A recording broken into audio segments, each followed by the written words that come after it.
ورحمة الله تعالى وبركاته. وحامنت فرحت إن امتحان كيجي آخر كأها دكسيج الصراء أو يسوق جوجي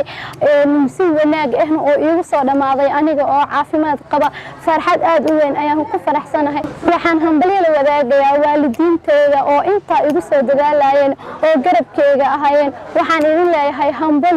هنبلي أبي وتقول ستين دجاك أدي يوصل دجالين وتقول ستين أو عاد إن بدن يوصل قرب قوتين إن بدن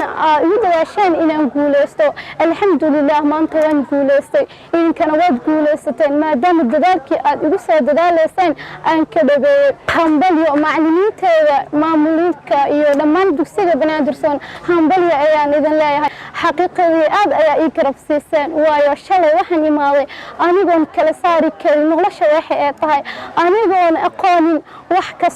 kasta oo nolosha ay ka samaysan tahay balse maanta waxaan ahay qof wax garad ah qof wax bartay ayaan ahay mugdigii aan ku jira ayaa iftiin u bedesheen hambalyo banaadirsoon guud ahaan waxaa tihiin waalidiinteeda waxaa tihiin macallimiinteeda waxaa tihiin asxaabteeda oo wax waliba ila qaybsada farxadda iyo dhibkaba ila wadaaga iga garab istaaga xaalad kasta oo aan ku jiro xaqiiqatan si daacadnimo iyo karti ku jirta ayaad ii garab istaagteen hambalyo ayaan idin leeyahay banaadirsoon guud ahaan idinkama tegin waan idinla joogaa aad ayaan idin jeclahay waxaan hambalyada wadaagayaa dufcadda 14aad oo in badan ku guuleystay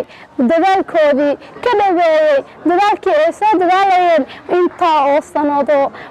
asxaabteeda aan aadka u jeclahay asxaabteeda aan muddo badan isla soo qaadanay oo intaa aan wax isla soo daraasaynay asxaabteeda dhibka iyo farxadda aan wadaagno hambalyo ayaan idin leeyahay waan guuleysan doonaa dadaalkeenana hore ayaan u wadi doonaa ilaa heer jaamacadeed kuwa gaara oo ka dhaweeya guusha ay rajeynayaan inaan noqono ayaan rabbi ka rajeynaynaa waana dadaali doonaa